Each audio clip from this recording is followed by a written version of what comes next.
Hi, I just wanted to show you this. I've ported the Pigrow's Timelapse creator into the new GUI and added some features. So to test them, I pointed the camera at the sky out my window, taking a photo every 5 minutes, and left it for a few days to create a time-lapse image set, which I then ran through the new clock Stylized tool. This draws a 24-hour clock and overlays a slice of each image, starting when it was taken and ending when the next one begins, so we build up to see a whole day displayed in a single picture.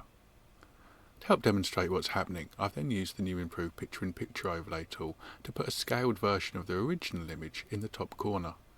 These are synced using the capture time, so it's easy to overlay different time lapses or log-generated images, even if there are gaps, glitches or differing record rates.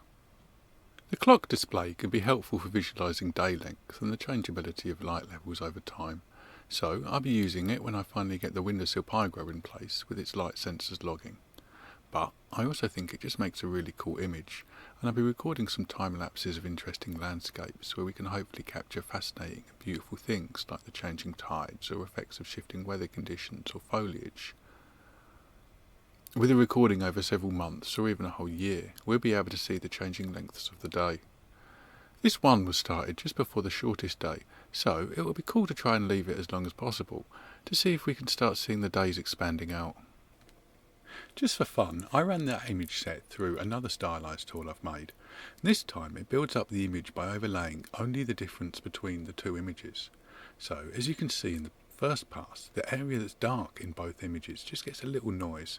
Then the areas with the picture, the difference is very strong because it's comparing to the prior frame, which only had a black background in that area.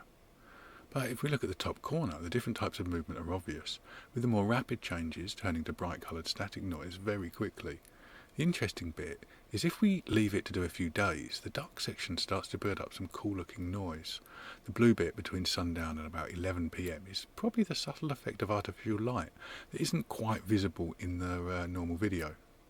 I don't know if there's really much use for this, but it's fun and I do have a few ideas for it. Filming a time-lapse in a totally dark environment should enable us to build up an image which helps visualise the amount of noise from the sensor and highlight any bad areas. Plus, in an environment with stable lighting, its output will make much more sense. I'm going to play around with this and a few other ideas for time-lapse stylized features. The new tool is modular, so it's very easy to drop in your own script and create anything you want. I'll be making a video explaining how to do that and hopefully how to get ChatGPT or your large language model of choice to do it for you. I'm currently testing the Windows build of the GUI improvement, so I have a new Windows release available soon, including this, the archive tool and a few bug fixes. Hopefully have some more cool time-lapse videos and pigrow updates coming soon also. So like and subscribe and see you in the next one.